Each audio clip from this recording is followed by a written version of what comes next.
Guys, ayan po si Donna, oh. Tapos kita na ng ano mo. Ayan, oh.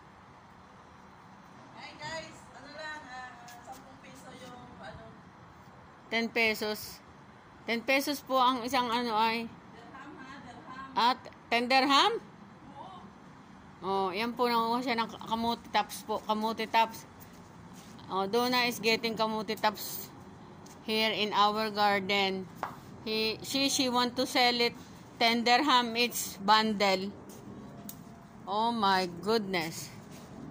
Ito po yung mayroon ditong kangkong. Oh, this is water spinach. Yan, gusto po ni Donna yan. Lulutuin daw niya mamaya. Ayan, ayan po ang mga nilalabahan kong dami. Ayan po ang aking mga labahin. Marami pang labahin. Meron din kaming ayan, mga labahin po. Ay, mainit. Ito naman po yung curry tree. Ayan.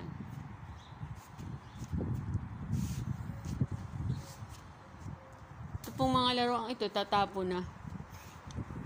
Ayan, pagtatatapon ko na po yan. Ayan. Pamimigay po.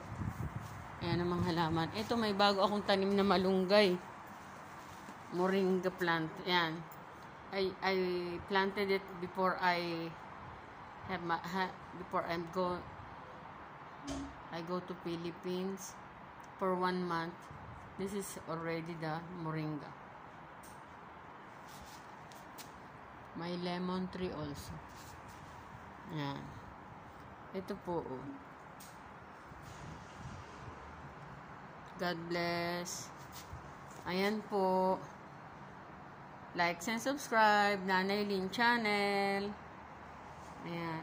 I planted moringa tree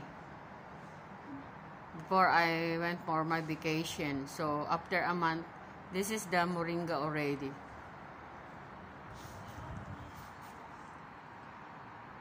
God bless.